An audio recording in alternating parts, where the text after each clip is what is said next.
Hello, everybody. Welcome to another episode of DearBands Live. I'm Mike from HeyLangford.com and DearBands. Another solo show tonight. It's funny how you can make plans and can't remember the exact saying, but I think it's best laid plans oft go astray.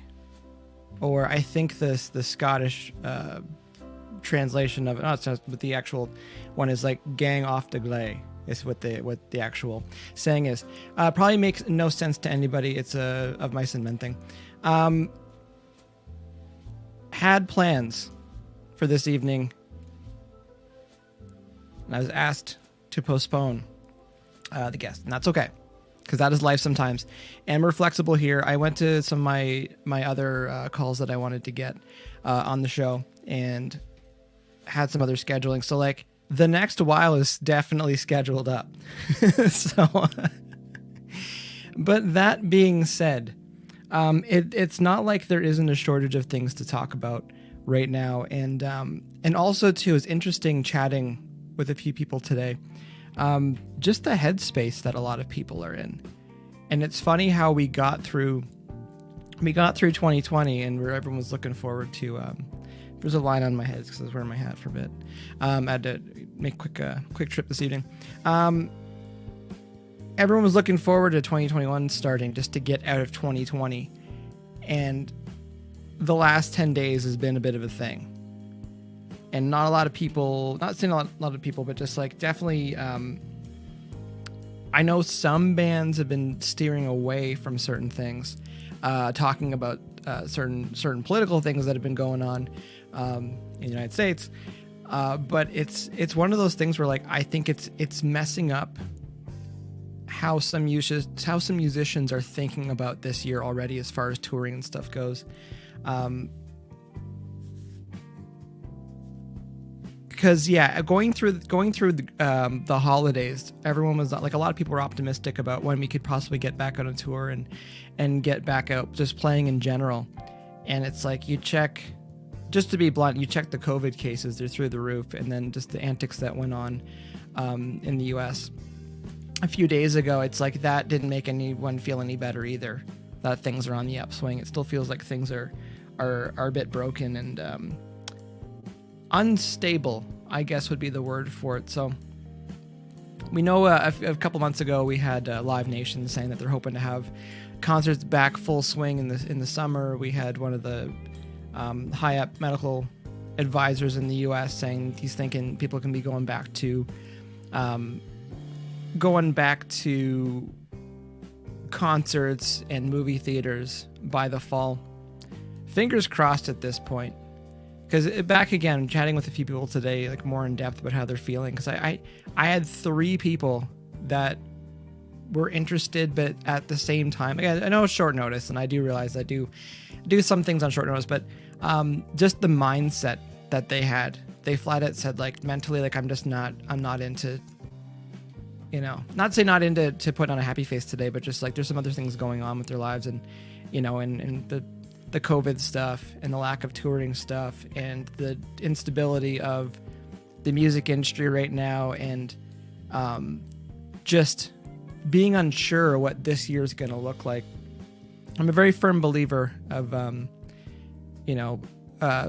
plan for the best, prepare for the worst sort of thing. And even with Tense Machine, like some of our plans back in the summer that were supposed to be taking place now, because I do document quite a few things, and just like looking back to where we thought things might be back in August to where we thought they would be by now. So that's month 8. So thinking where we be 5 months later, and like we're not even close to where we were hoping to be. So you can make plans, but sometimes they can go astray a little bit. But that being said, I think a lot of bands have already, like I think a lot of career-minded bands have already put some type of plan in place. So if they can't get back on tour, then they can make some lemonade this year. Cindy's here. How's it going? So yeah, roundabout way. It's a little bit of a chat and hangout tonight. But that being, like, going back to talking to people today and having some of the conversations, some of the future guests I'd like to have on here. I felt drained as well after chatting about some of the stuff. It's just it's hard because, like, they're all career musicians. Like, they all do music full time. So it's like a lot of the gigs have dried up. A lot of the tours have needed to be rescheduled. And it's one of those things, like, to know if we're potentially, like, imagine if we're just waiting until September when we can safely get out and tour again. We're probably going to see more and more bands and artists just kind of pack it in, you know, because, like, some of us are not getting any younger either. That's another reality to kind of think about. And if last year was hard to get through, then this year is probably not going to be any easier. Probably even worse for a lot. Hopefully it's better. Hopefully it's better for, especially down in the US. Like, I just don't know how things are functioning down there.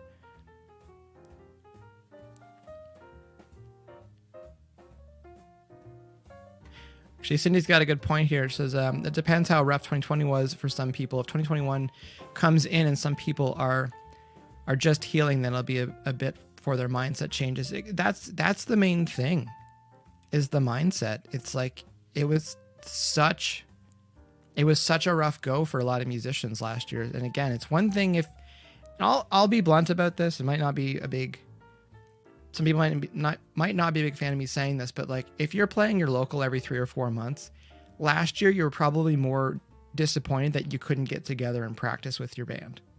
Real talk. But if you're touring band, there's a lot of pieces. There's a lot of cogs in that machine to make sure it works. And to know it's like, you're sometimes booked 1.5 years out with some of your tours if you're doing a tour cycle that way. And the idea where you've pushed it back a full year. The amount of bands too last year that had records in the can, and then when things started to go sideways, it's like they didn't really want to put it out, because if you don't have your touring cycle around it, you kind of feel like you're burning a record. Not naming any names, but that's the reality of it. Like, you put all that work in and you realize you can't really do the rest of the job with it as far as touring and promotion goes. So you might see a boom of records coming out in Q2 and Q3 this year, especially ones that have been sitting in the can, or just some more singles coming out from bands. So that being said, if bands aren't paying attention, bands and artists aren't paying attention to putting singles out to try to bridge the gap. I don't know what station you're watching. So yeah, bit of a Q&A tonight. I've got a couple of things things on my brain I want to discuss and chat about for a bit. Because again, not having a guest doesn't mean we can't do this. We can't hang out and we can't chat. I treat this as a bit of a vlog, not vlog, but a bit of a, vlog, and a bit of a journal in a way too, which is what's going on.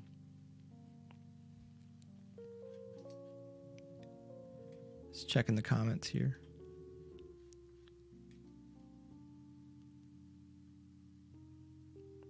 But yeah, it was good. It was good and sad, some of the conversations today, which is where the mindset is with some musicians, especially the touring ones, because it's just right now it doesn't feel like there's an end in sight to get back out.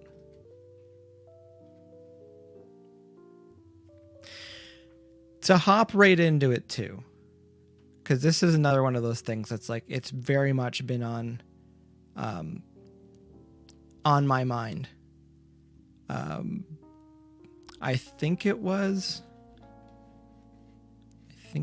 today. I just want to check quick. We got time. It's my show.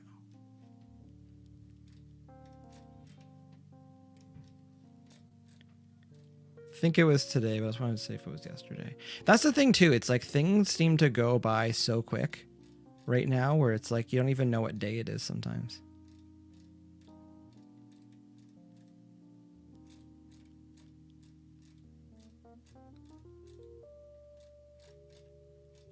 Oh, I can't even find where the message is.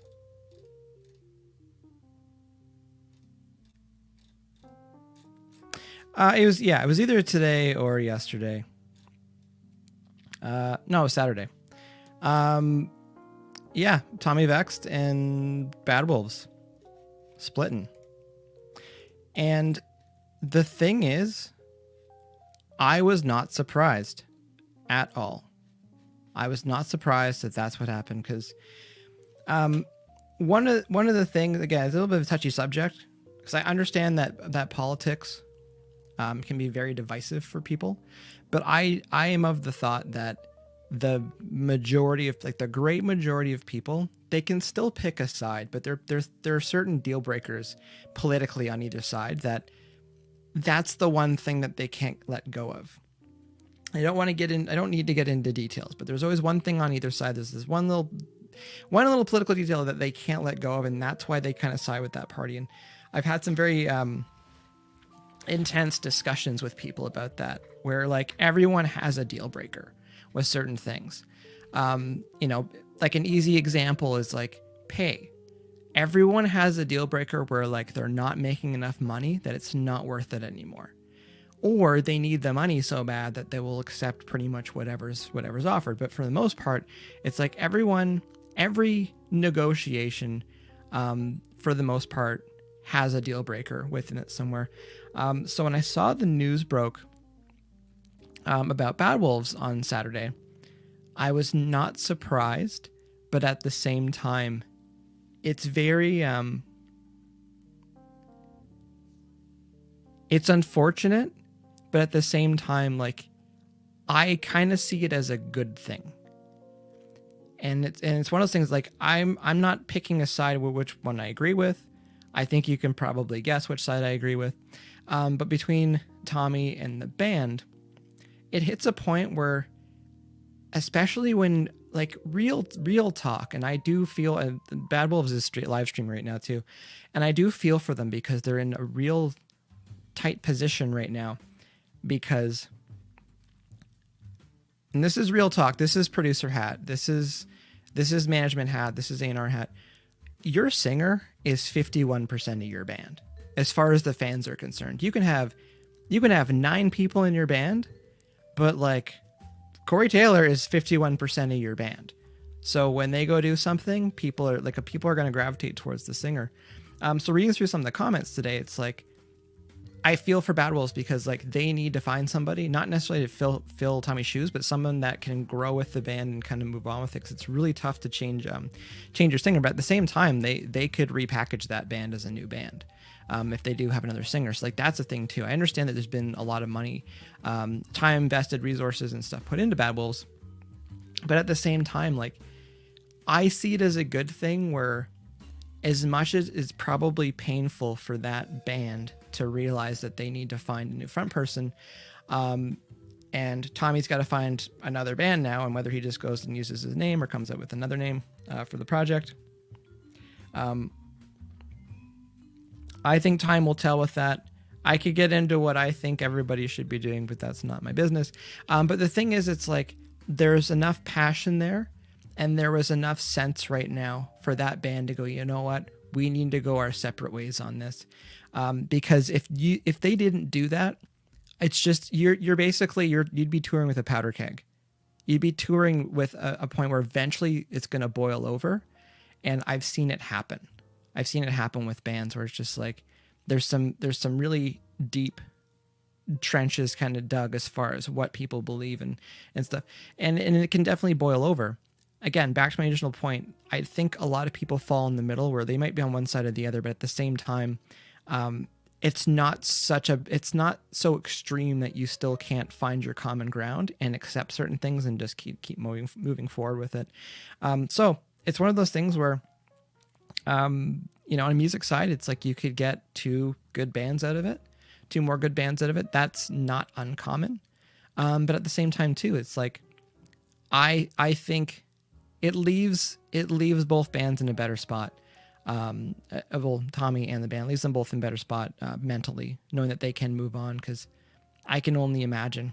And the thing too, some of the things that Tommy has posted and gone on and stuff, did a quick run with Bad Wolves with Dead Set and Hollywood Undead, and it's like, I could only imagine what that bus would feel like, after everything that's gone on. And I understand some fans too. They can say like, oh, it should be about the music and leave politics out of it.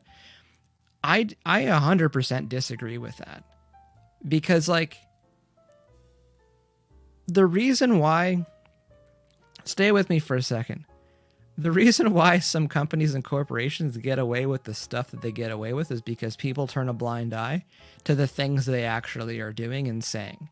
And so often there's doing and saying, voting with their dollars. But when it comes to musicians and artists and actors, when it comes to them having a political stance on certain things, I do think that's important. And some people say, "Oh, you just keep playing sports or just keep playing music or whatever, and not get politics involved."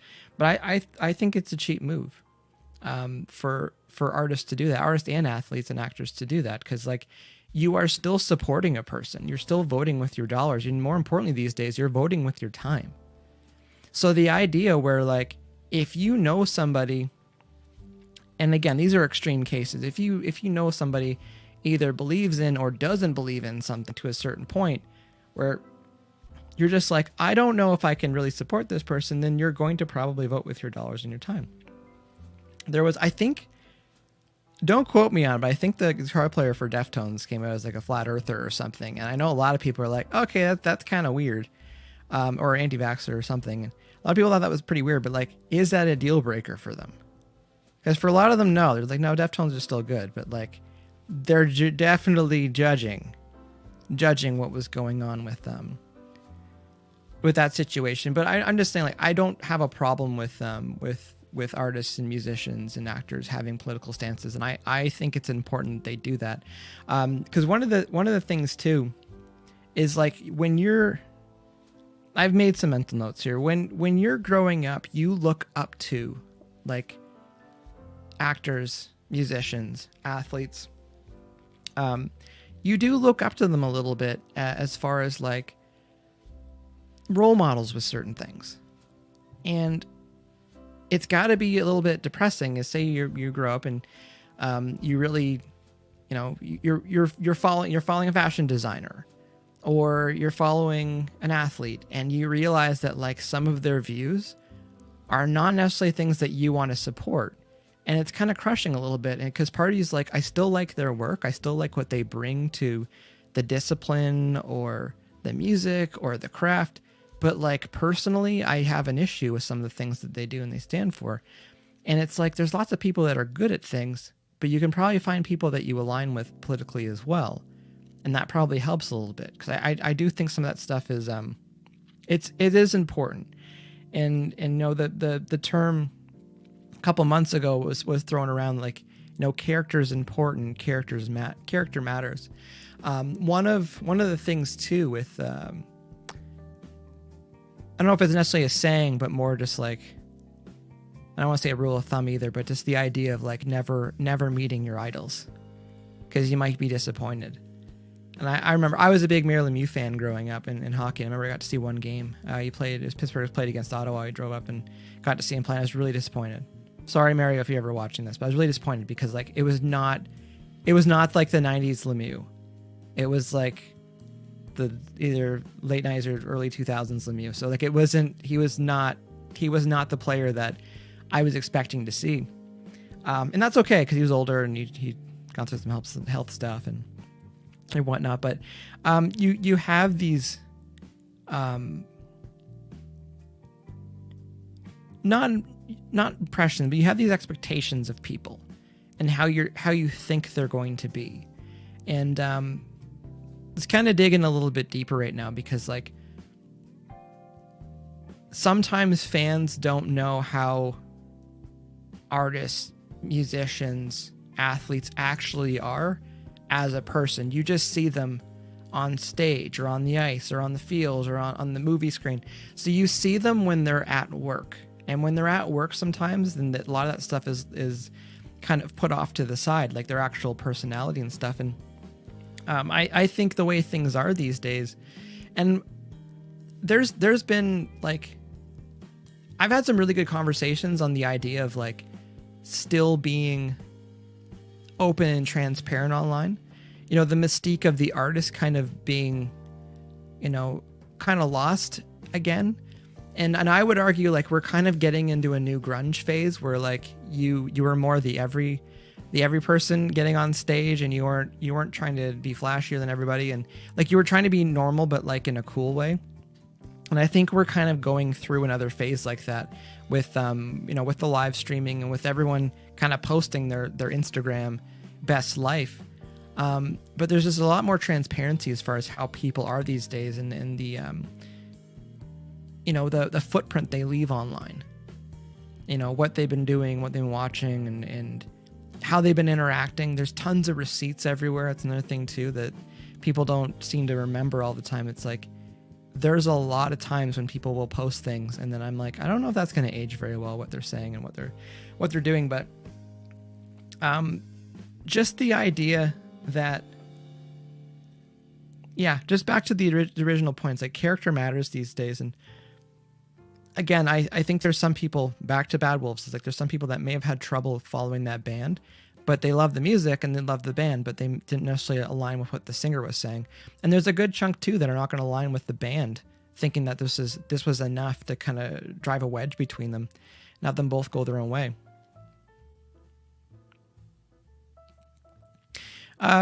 Cindy's saying, or the rest of the band, back to Bad Wolves, the rest of the band caved peer pressure for the fans wanting Tommy out after he's known to be a Trump supporter.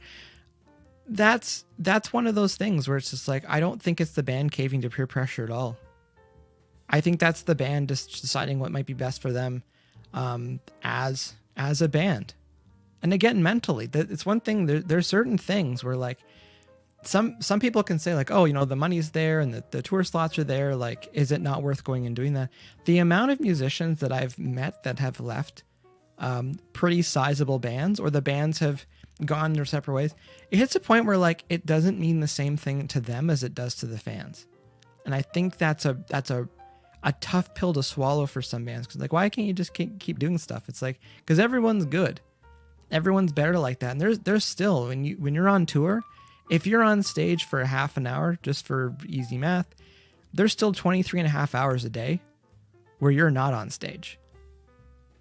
And like that's a long time. Even if you sleep for 8 hours, it's like you still got 15 and a half hours of the day that you need to pass and stuff. So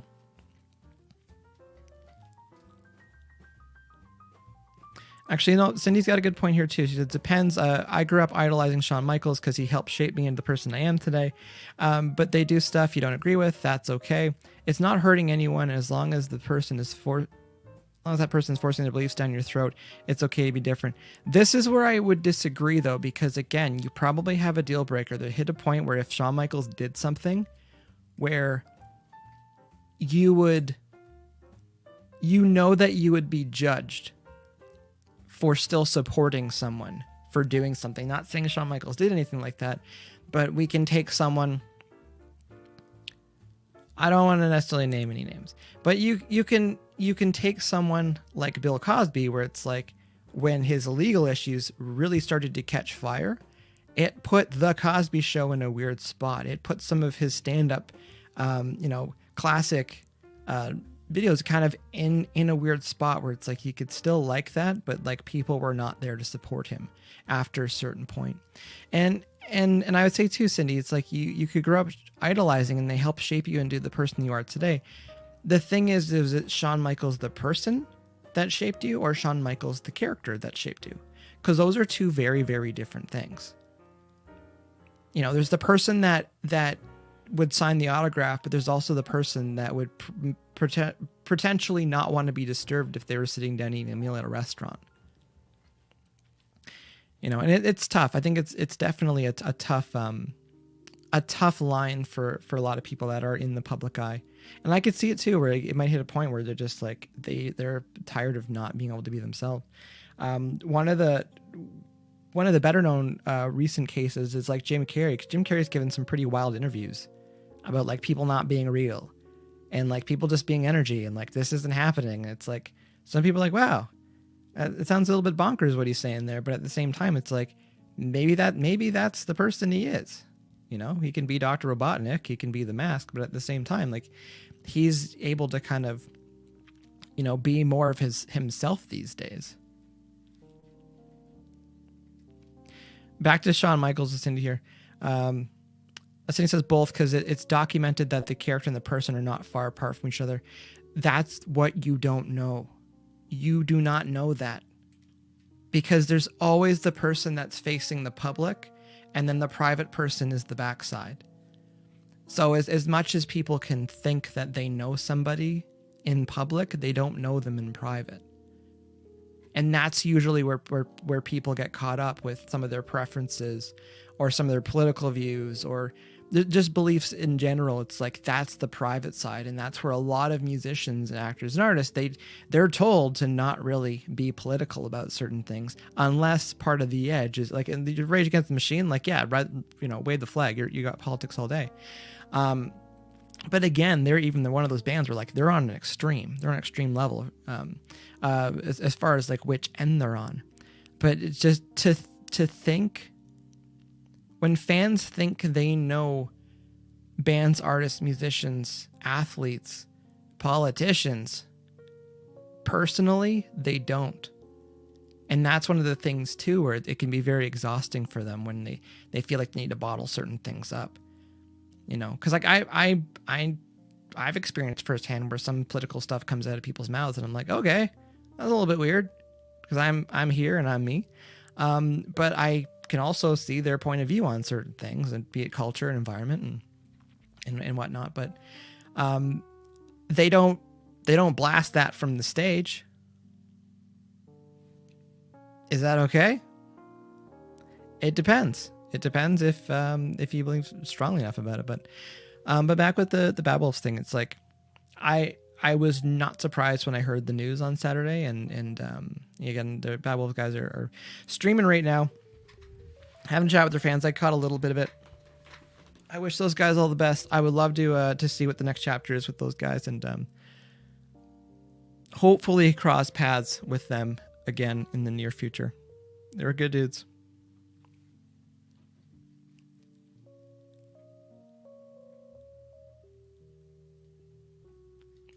Vext in here is but also too, I think of it this way: these celebs can shape you up to a certain degree. Well, any role model is going to shape people. Anything when you look up to them, it's like. But usually, what you're looking up to is work ethic, charisma, and style. I think those are just shooting from the hip here. I think those three things are what we usually get from artists, athletes, and actors. It's like those are three, life skills in general too. But it's tough though. And again, back to kind of what kind of kicked all this stuff off. Like it's already felt like a long year already for some musicians, because you just want to see light at the end of the tunnel, and then you realize that it's a train. So, that being said too, like I've placed my chips. As far as where I think things are going to be, my bet is I think things are going to get better by May and June. Not to like normal better, but I think they're going to be on the upswing by May or June. And I do think if there's another surge, another kind of trouble spot, that's what I'm looking for.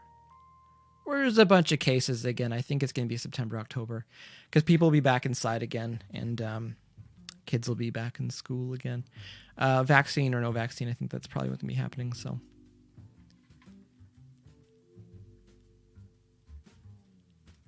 he's saying if your parents or family life was awesome, chances are you're going to know the difference between right and wrong. I would agree. Whether you follow what is right and wrong, that is a whole other thing. Because I don't want to say a big thing, but like something I think kids learn as they get older, the more money you have, the more leeway you have between right and wrong.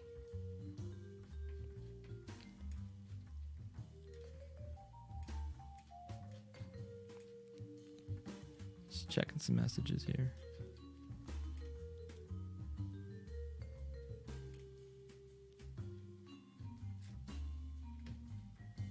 I like when people comment on the shared thread, but they don't hop in here and leave the comment. That's fine. So yeah, politics in music. I think it's important for anyone that's in the public eye. I think it's important. I think it's good. I think knowing a little bit more about them personally, I do think there's an upside to that. I don't think it's right to shut people down just because, oh, you're an actor, you're a musician, or you're an athlete. You shouldn't have a political stance on things. I disagree wholeheartedly with that. I know some fans don't like that, but also I think maybe this, with some fans, it's a bit of a mirror with things that they don't really necessarily agree with, or they've got issues and trouble spots in their own life about that stuff. So anyways, moving on. Another topic I want to discuss a little bit. Last year was very tough for a lot of artists and musicians again. A big part of that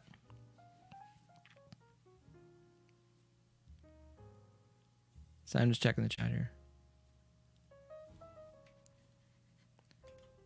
Cindy's busy in the chat today. Cindy's saying the kids sometimes put peer pressure on you to do something you know isn't right, but only doing it because you look cool. That prepares you for adult life. Hate to say it. Because you need to weigh the pros and cons. And again, back to the initial point when it comes to deal breakers. Is it worth doing that to get the cool points? To get the street cred? And there's a lot of stuff in life where you realize, is the credit worth it? Is it not? Realizing I got my Bluetooth on still. My lovely wife makes fun of me because I wear my Bluetooth headphones like all day, constantly listening to stuff on YouTube. Moving on, second topic I want to chat about. Last year was very tough for a lot of bands, a lot of artists, and a lot of musicians. And the ones that were hit the hard, and again, like I'm not looking at this is going to sound harsh, but I'm not looking at the bottom 50% that, again, they want to play their local, once every 3 or 4 months. It's more about getting together and rehearsing and hanging out. And it's more of a hobby, and that's okay. But that middle 40%, it's about, if you weren't wearing multiple hats, if you didn't have multiple skill sets, last year was long. If you were just a guitar player or just a bass player or just a drummer or just a singer or just a one band person, if you weren't wearing multiple hats or lacked the ability to learn new skills, to kind of expand what you were capable of doing on your own, last year ate you up and probably crapped you out. And you probably felt like you didn't get a lot done. It's one of the things too. It's like you're seeing more and more successful bands that have in-house production, in-house video, in-house photography, in-house management, like all these things where you can have multiple people in your band wearing multiple hats to help get things done. That's very cost effective. So one of the things from last year, and I was trying to push people into the idea April and May, and I wish I got more videos up about it. The idea of like, when you have some downtime, you can't just be a musician anymore and think things are going to be okay. Unless you have the money to hire the people that you need, you've got to expand a little bit. And this is where I think some artists run into problems too, because they don't have the creativity isn't there for the visuals, or it might not be there to learn the other tools as far as editing or how to record and make stuff sounds good. The idea where last year, like when we had some downtime, was encouraging anyone that would listen. It's like, learn video so much, learn live streaming, learn how to record better, like go on YouTube, like watch some videos and stuff. And to see that this year could be very similar to last year, I don't want to say I'm begging, because it doesn't make a difference to me. It's more for you. But I am begging you, learn some other skills. If you just want to be a musician, you are going to, like, if you thought last year was bad getting shoot up, you're going to get pureed this year. I mean it. Again, I think video is the top one to learn. If you don't have the skill set for that, like learn Premiere, Learn Final Cut Pro. I will say too, I love when I hear bands and artists bellyache about how expensive some of these programs are. And then I'm like, okay, but also remember that you thought it was really expensive for someone to actually do the work. And now you're seeing what the program costs. And you're like, the program's like $200 or $500. Like, oh, it's pretty expensive. Like, okay, yeah, but remember when you're going to ask someone to do it for you and they're like, can you do it for $300? And like, oh, it's expensive. You were getting the program, their expertise, and their time and their creativity. And you still thought it was too expensive.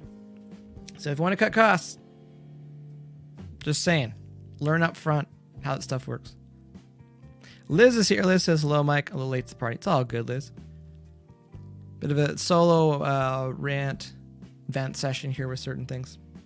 I got through all the political stuff already. I was talking about how bands can try to get ahead this year.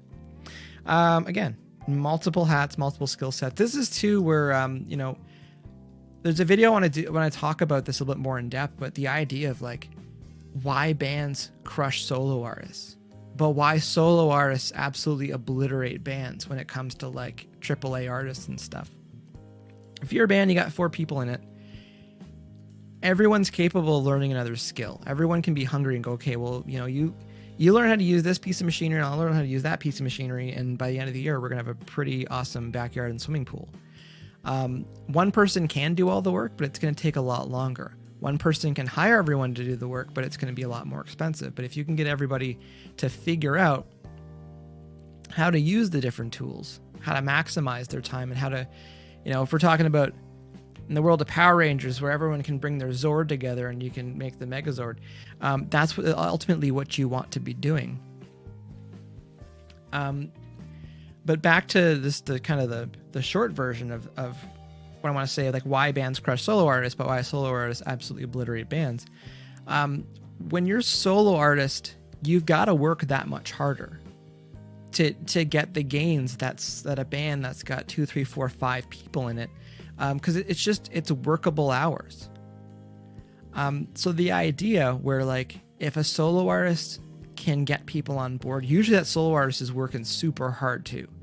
And it's easier for them for someone to go like, I see potential in what's going on with that artist, and I'm going to get on board with that. And they don't need to be sold on them anymore. They've already bought into it. They're like, yeah, this is like the best time to get involved with this right now. And they start bringing people onto their team, bringing them onto their network.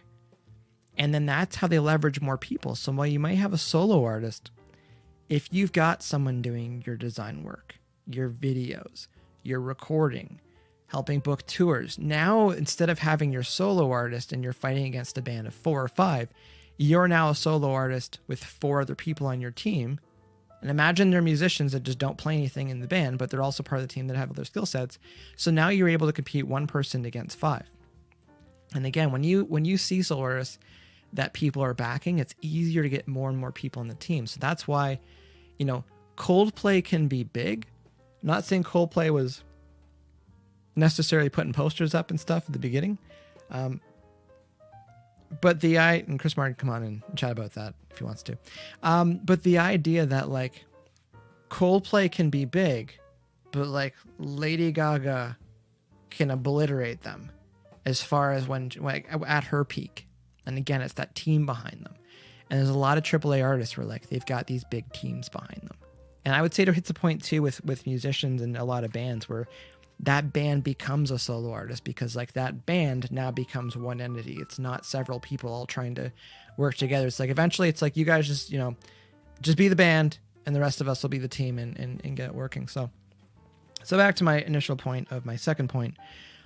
This year, if you want to make gains, shout out to Ashton Price, we were chatting about this a little bit last night.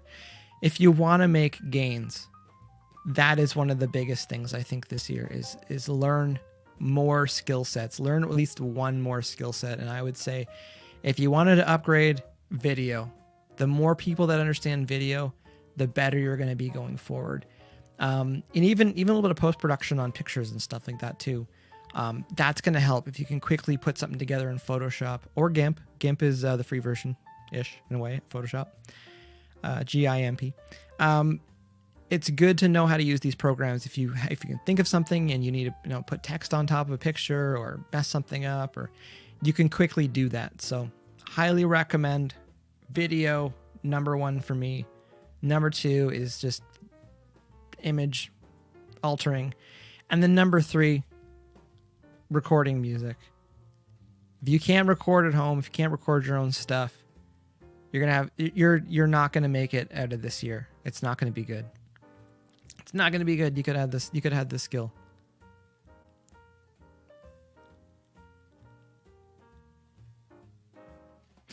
Got a question here from Cindy. She says, question, do you believe you need a professional to work with artists to get their work out, or can people who has a strong understanding of how industry works as well?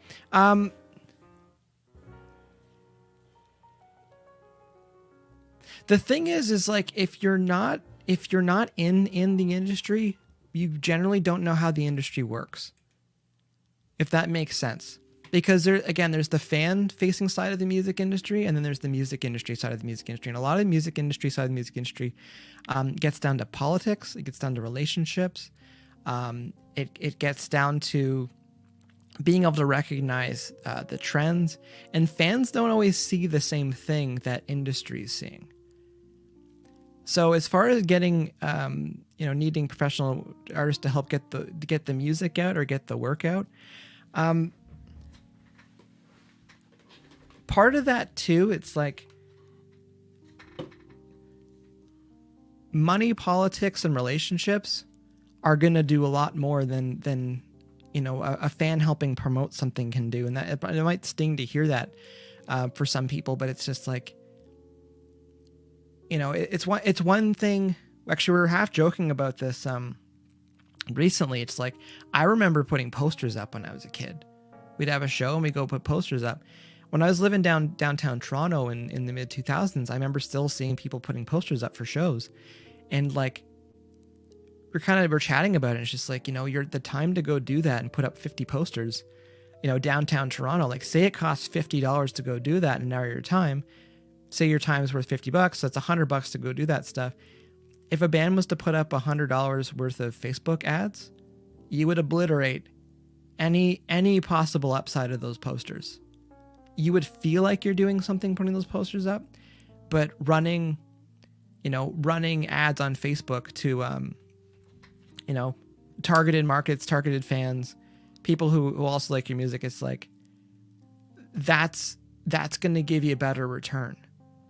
Because I can almost guarantee you no one's going to your show because of those posters. That probably stinks for some people, but I can guarantee that. But I can say that, a couple strategies that I've used and tested, it's like, I know we're probably going to sell a t-shirt or a CD if I, execute some of my Twitter promo stuff, or if we run ads for, sales on CDs, or run ads on new music coming out. We're still like Tense Machine's still running ads from Echoes coming out. And like, we get a steady stream of new likes every day from those ads. They're working, so let them run. But they run at like $3 a day.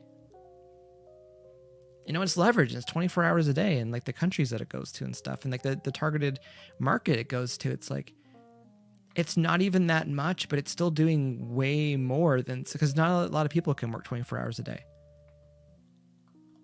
And part of it too, not to go way off the deep end on this, but just like, with multi-level marketing, like, you're constantly trying to get more people on board. And it's like, if you really want to sell something, run ads. The idea of having to keep asking people to get into something, it's just like, not to say we just have robots that can do that, but like, just run ads on that. And that's the thing too, is like, a lot of bands don't like the idea where like they need to sell their band. They are a product. They are making music and providing entertainment. You got to advertise the product. Kim says, ouch, but I'm a super fan, with a winky face. Oh, Kim, I understand. I hope you understand where I'm coming from with that.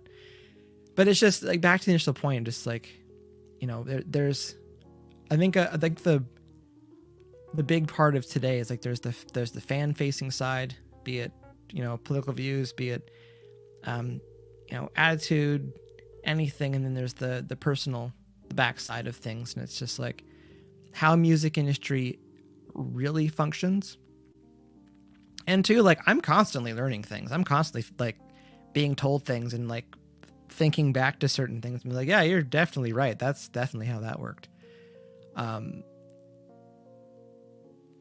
So yeah, it's definitely interesting sometimes what fans think kind of goes on a little bit. Actually, one of the things, I'll kind of vent about it a little bit. One of the things with bands on tour, it's the idea of show days.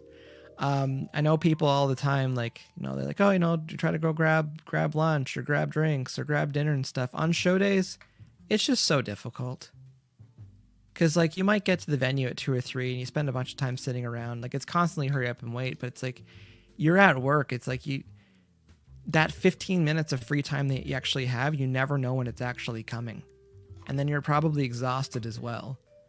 And then you're probably putting other fires out and spinning some more plates trying to do some stuff. And it's just, it's tough. And I do plan on putting some type of documentation together at some point in book form, talking about some of the things that bands wish fans knew, because it's tough. And it is soul crushing at times, because there's nothing more than you want to be able to go sit down and have dinner and just relax. But on show days, it's just so not a thing. And then there's times too on off days where all you want to do is just sit in your pajamas, or for me, sit in a hot tub as much as you can, because it's nice.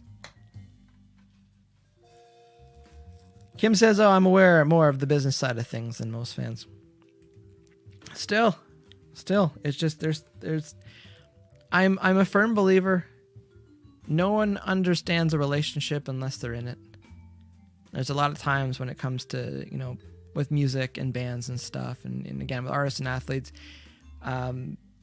actors, there's just things that happen and things that are the norm, and just the work that goes into certain things, and, you know, it's all the stuff that kind of comes together to get them where they are. And using hockey as a you know, an example, it's just like there's that 20 minutes of the game they might be playing, but no one's talking about, you know, the 35 hours they spent in the gym that week. You know, no one talks about the 12 hours of on ice training they did that week as well. Cindy's saying, it's not clicking. Cindy's saying, would it be wise to show up with food for acts to munch on? Yes and no. Because it's another one of those things where, like, the timing to get the stuff, it's always appreciated. I will never say it's not appreciated, because it always is coming from the heart. But it's one of those things where, like, sometimes it's very inconvenient for the bands to try to make the time to do that. And then you can run into these issues where several people want to gift things to the band, and then it can snowball. It can snowball into a bit of a thing. Again, always appreciated. But I would say from the fan side of things, if you do want to gift the band food, healthier is better. Sugar is great for me, but for most people, they appreciate things a little saltier, a little healthier. Go into it if you are gifting the band anything. The point is to give the gift, but not feel like you're now exchanging that for time. And this is going to sound weird, but it's like on show days, it's tough. It's really tough. The amount of times I've had to run it to go grab something, and you're really grateful and it's good, but now I'm not somewhere where I'm supposed to be. You know, and it's hard because it's only 5-10 minutes, but it's like, it can happen in some spots. Like, it can happen a lot. And I don't want it to sound like we're not grateful for it, because we do appreciate it. Every band appreciates it. And again, like, gifts are good. Food's always, it's a gift that keeps on giving. But it is tough. And don't feel, I'm trying to think of the word for it. Don't feel like it's not appreciated if the band doesn't have time that particular day. Show days are just tough. And it's so often just hurry up and wait. And the bigger the venue, the more of a nightmare it is trying to make sure. That being said, I always feel like if you can bring it to the merch table, that's good. Unless you've got arrangements beforehand where you know that you can drop something off. And also, like, I'd say with Dead Set and Tense, like, it's hard for us because we don't have a crew. So it's not like we can send somebody else to go get something, or someone can wait for something if we need to be somewhere else. It's tricky It's tricky when, it was just the four of us. It's trickier when it's just the three of us. Yeah, no, it's tough. Show days are tough. So yeah, point 2. Just wanted to kind of vent a little bit about that. There's a lot of things that I felt bands didn't really. And again, I know last year was difficult financially for a lot of people. But the one thing is, it's like you probably still had the time. I understand too if you're spending your time trying to just make your overhead and keep your bills paid and roof over your head and food in the fridge. But this year could look a lot like last year, and if you're going into music and you just want to play guitar, or play bass, or play drums, or sing, play keyboards, or play guitar. Pick up another skill set. It doesn't mean anything to me if you don't, but I'm begging you, please look into that. Ashton Price, I actually had him on last week. We were chatting about this last night. Just I think he worded it as incremental gains, constant incremental gains. The idea of just like, if you want to be better at the end of this year, you've got to, if you want to be healthier at the end of the year, if you want to, if you want to do certain things, diet and exercise, you want to be healthier. It's like those certain things. If you want to be stronger by the end of the year, take some time to just calm down a little bit, get better sleep. All these things, you just make these small gains and they'll add up.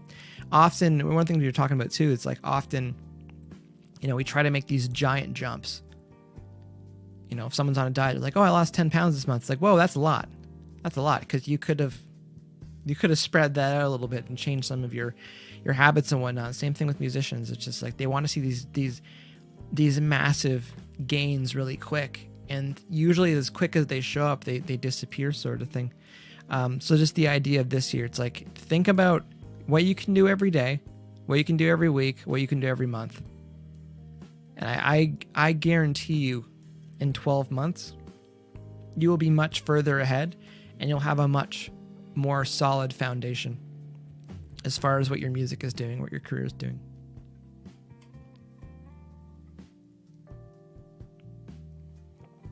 I feel like I have a TED Talk today, but it's like 40 minutes longer than a TED Talk. I got a bit longer before I should probably eat dinner. Anyone got any questions? Any questions in the chat? To answer the obvious one, yes, I am missing playing Dying Light. And I was reading that Dying Light 2 is like in development hell again. Because Dead Island 2 is in development hell. And then that's how we got Dying Light. But I guess Dying Light 2 is in development hell, so we might get a different game altogether. Cindy is saying mental health is definitely just as important as physical health. If your mental health stinks, your physical goals will not. The mental's the first one. Mental's the first one. As much as being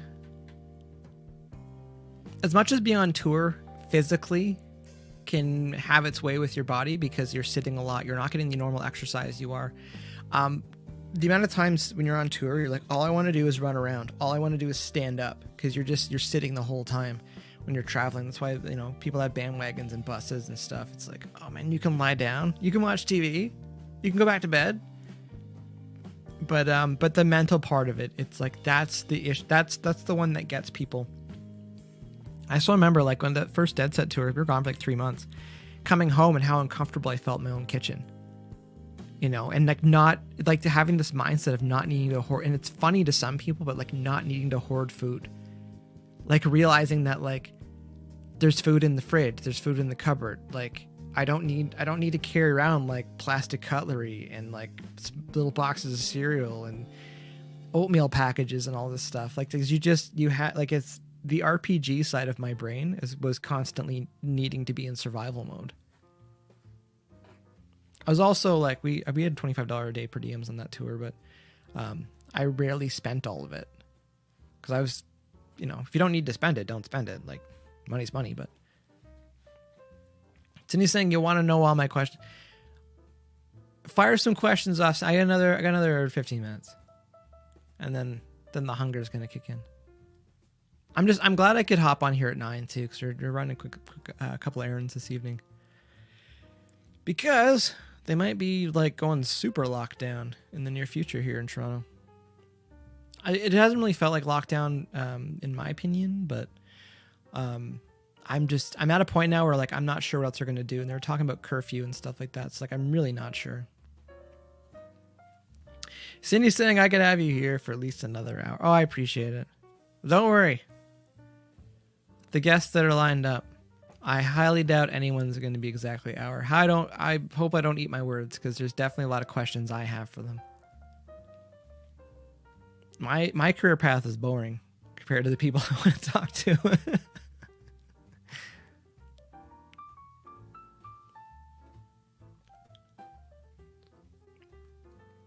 That being said, too, I'm not going to like end this and then run over to my gaming rig and play Dying Light.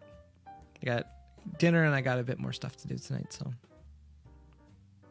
if you got questions, put them in the chat. Cindy says, but seriously, you see yourself headlining a tour in the next 5 years as Tense Machine? It's funny because like I'm a big believer, like, you know, aim for the stars and you'll hit the moon sort of thing. But part of me, like, I like being a support act. I know that there's a massive difference in the money between being an opener, direct support, and being a headliner. Would I not want to try to be a headliner? Like, no. Like everyone wants the idea of of being a headliner. But like some of the shows they've been to, like lovely wife and I went and saw Muse a couple years ago, and like their stage was awesome. And they're like, they're a 3-piece rock band, and like things that they were doing, I'm just like, I want this. Like this is great. So like that's my thing. Do you see yourself? Yes.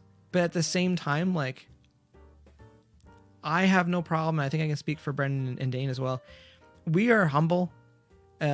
We've been humbled, and the egos are in check as far as like where we would like to be and how we'd like to build things. And no problem at all being a support act. There's a lot less stress being a support act as well. But to say I don't have a vision of how I'd love to see the stage and the setup and everything, and the three of us, you know, playing an arena with like our setup, like, yeah, I would love to see that, and you know, I wake up working towards that, and the other guys do as well. 5 years. See, I'm 27 now, 32. Yeah, I can see by 32. That'd be good. Oh, here's a good question. Tim's saying, do you think all levels of bands should have per diems? I say yes. For 2 reasons. Reason number 1, not everybody is very good at budgeting. And not every band's not good at budgeting, and not every band is good at that's what I'm looking for. Just general decision making. If you know that like food, like a food budget is worked in every day, you're gonna have a healthier and happier band. Just like if you have hotels or something like that booked or put into your budget as well, you're gonna have a happier and healthier band. So when you kind of go in as a business, like you should work that in. You know, be it $15, $20, $25 a day. I think 20-25 is kind of the minimum for per diems, because usually like you're eating lunch and dinner, and then if you've got a hotel, you should try to grab a place that has breakfast, and that breakfast place, go do some groceries there. You know, it's one of those tour hacks. It's like spend a little bit of money on some plastic containers and some, you know, large Ziploc bags, and if they got bagels, you're eating bagels. And have a good cooler too. And should you have pickles in your cooler, make sure the lid is tight.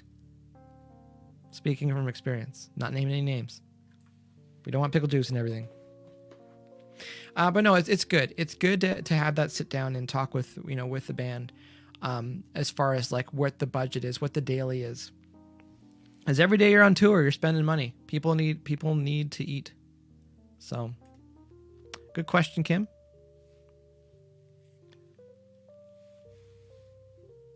Also, Kim said, but sometimes less headache as support. Yes. I would say it's easier to get yelled at as a support band, but just like generally just always look like you're trying to do the right thing.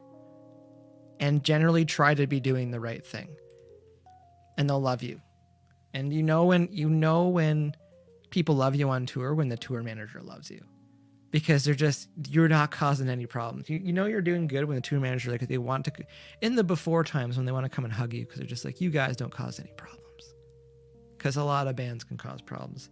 Being late, being demanding, being fussy, being disrespectful. It's just like, you'd be surprised what some support bands do, and they do not get asked back for certain things. Cindy says bagels are awesome. Kim says raid that breakfast bar. No, that is the truth though. It's like when you're paying, and again, like, it's crazy because like hotels are so much more expensive in Canada than the US, but like if you get a decent hotel, it's like $65 and there's like a hot breakfast in the morning and bands don't get up for it. It's like that's free money. It's just food there. Like, go eat a lot. And never, ever feel guilty about taking food with you. Ever. Because I always thought is somebody else is not getting up for breakfast. And the way that they make the breakfast is assume that they've budgeted in every single room being booked. So they need to make sure there's food for everybody. So you're eating on behalf of them. Behalf of some of the empty rooms. Cindy's saying, I'm guessing that depends on the city you perform at and the budget for things to say the same rate. It's having an average. With Dead Set, I ran us at $300 a day, US. $100 for food, so $25 per diems for the 4 members, $100 for gas, and $100 for hotel. Gas was very rarely $100, like real talk, because you're not driving as far as you would in Canada. And then rarely hotel is over $100.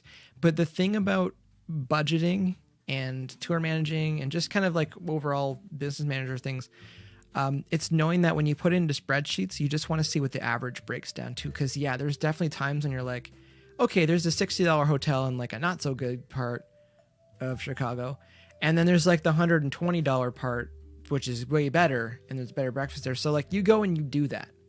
Because you know it's going to average. It's not like the cutoff was $100. You always have to look at these things.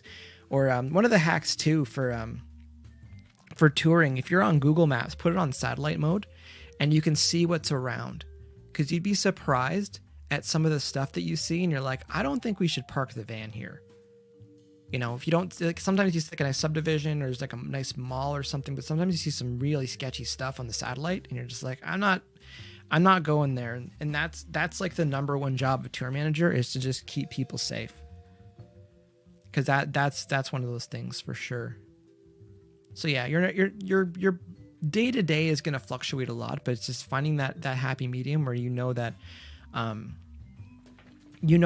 people are going to be comfortable enough, but you're not wastefully spending. Because I've seen that happen too, where like a smaller group goes out and they got $50 a day per diems, and like everyone gets a hotel room and stuff, and that works for some, but like your budget is going to explode if you're running like that. I would say too, session musicians, for bands that need to hire people, find people that chemistry is more important than musicianship. And yeah, I understand sometimes as musicians, like they definitely want their own room and stuff like that, keep it professional. But at the same time, like there's lots of people that are hungry for work, and it's like, not to say like keep costs down by just getting 1 or 2 rooms or sort of thing, but like everyone doesn't need their own room. That being said, it is amazing when we have, casino gigs, and casinos are like, everyone gets a room. And you're like, oh, this is awesome. I get my own bathroom. And then you're immediately texting people. You're like, what are you doing? I'm bored. I'm lonely. But I would say, with some bands, some artists, when they need to hire people and bring them out, it's like, bring people out that if you had to have one room, everything would be cool. And they'd be cool with it. Because if I was hiring people, I'd rather give them that extra few dollars and know that like we're not all having separate rooms. It's just like, I'd rather give you the money and give it to the hotels. I'm sure they would appreciate it too. So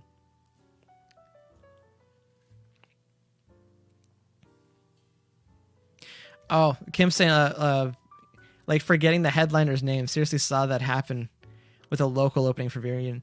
That's always fun. That's always fun too. Little brain farts. That being said, too, with some of the, if it was local support, yeah, local support for Varian. Sometimes they don't even care who's playing. They just think it's a good show and they want on it. And often those bands are playing their local every 3 or 4 months. Sorry if that stings for anybody. Yeah, it's the truth. So that being said, bands, if you're on tour, bring your support with you. One more question. Sydney says, does it benefit the band as a whole when touring the U.S. if the dollar conversion is good or bad? That's the thing. Like, being Canadians, the conversion is way better for us in the States because, like, once you start making money, you're just working in U.S. money. And then if you need to send any back or you bring any home with you, it's just better. Our CD Baby payouts. So use CD Baby as our distributor for Tense Machine, Dead Set, any other project. I think they're the best one. As far as digital distribution goes, but like that pays out in American as well. So like the lower the Canadian dollar is, the better the conversion is. So overall, it's better.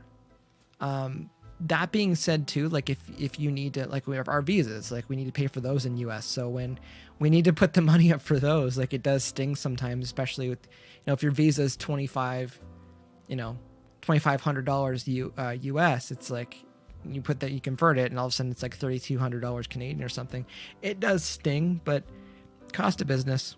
I don't look at it too much. I know that like 4 times out of 5 when I'm looking at numbers coming in, usually it's American money and it's going to convert into Canadian. So,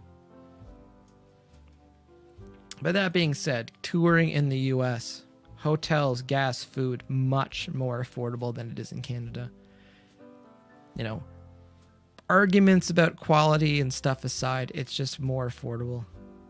And the cities are closer together, so all that stuff, it helps out.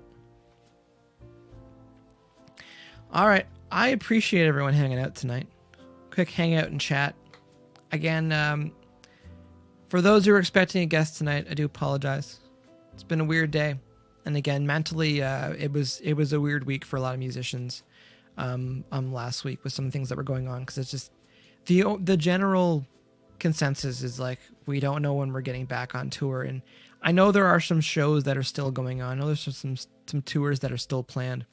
Again, it's January 11th, 2021 today. But for the bulk of bands that tour and book stuff, like everything's still on hold. And I think it kind of sunk in last week, at the height of some of the political issues, where again, you thought you were seeing light at the end of the tunnel and it felt a little bit like a train instead. So appreciate everyone hanging out tonight, chatting politics a little bit, talking about things that probably make some people unhappy, but chatting about politics a little bit and the idea of what I think artists should be focusing on this year to make the most of it. I want everybody to win. I really do.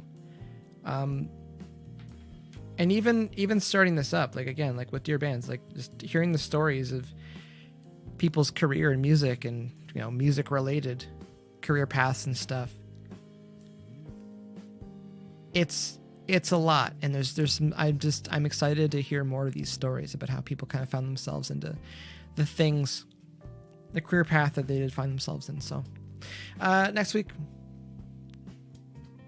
I won't be by my lonesome. Although everyone in the chat here as well has been lovely with everybody. All right, I'm gonna get heading to dinner here. Again, appreciate everyone hanging out tonight. Again, if you're watching on YouTube, remember to like, subscribe, and comment. If you're watching on Twitch, would probably not, but remember to follow. And if you're watching on Facebook, just remember to share. That's all any band would ask these days. Mike Diesel just hopped on. I'll be messaging you in the very near future. Good timing. Anyways, I am Mike from HeyLangford.com and DearBands. For those who know. Thanks for watching.